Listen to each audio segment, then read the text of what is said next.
എല്ലാവരും ഇവിടെ അറിയുന്നവരാണ് കൂടുതലും. നല്ല സന്തോഷത്തോടെ തന്നെയാണ് എല്ലാവരും വരവേൽക്കുന്നത്. ഇവിടെ തന്നെയാണ് താമസം? ഇതിനടുത്ത് ശാസ്തമംഗലം പണിക്കേഴ്സിലാണ്, അപ്പുറത്തെ ലൈനിലാണ് എന്റെ താമസം. അതെ, അറിയാലോ, ഈ BJP രംഗത്തിറക്കിയിരിക്കുന്ന മുൻ DGP ആണ്.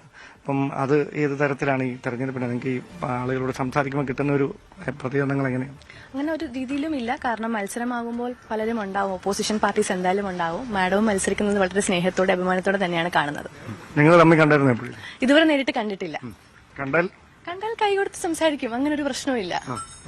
അപ്പം ഈ വാർഡ് തിരിച്ചു പിടിക്കാൻ കഴിയുമെന്നൊരു പ്രതീക്ഷ ഉണ്ട്? ഉറപ്പായിട്ടും ഉണ്ട്. കാരണം എന്റെ ജനങ്ങളും എന്റെ നാട്ടുകാരും ആയതുകൊണ്ട് എനിക്ക് ഉറച്ച വിശ്വാസം തന്നെയാണ്.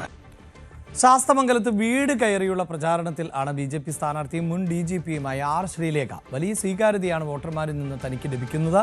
സൈബർ ഇടങ്ങളിലെ വിവാദങ്ങളെക്കുറിച്ച് ഒന്നും പ്രതികരിക്കാൻ ഇല്ല എന്നുമാണ് ശ്രീലേഖ ന്യൂസ് 18നോട് പറഞ്ഞത്.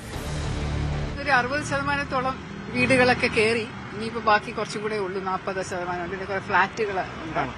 പക്ഷെ എല്ലായിടത്തുനിന്നും വളരെ ഊഷ്മളമായ സ്വീകരണമാണ് കിട്ടുന്നത്. അതുകൊണ്ട് വളരെ സന്തോഷമുണ്ട്. ഒരു കാര്യം എടുത്തു ചോദിക്കുന്നതിൽ ബുദ്ധിമുട്ട് തോന്നരുത്. അതായത് ഒരു DGP ആയിട്ടിരുന്ന ആളാണ്, പെട്ടെന്ന് ഇങ്ങനെ വീടുകളിലേക്കൊക്കെ ഈ സാധാരണ ഒരു രാഷ്ട്രീയ പ്രവർത്തകരെ പോലെ കയറി ഇറങ്ങി വോട്ട് ചോദിക്കുമ്പോൾ ഉണ്ടാകുന്ന ഒരു എക്സ്പീരിയൻസ് എങ്ങനെയാണ് മാഡം? എങ്ങനെയാണത്? എനിക്കൊരു കുഴപ്പവും തോന്നുന്നില്ല.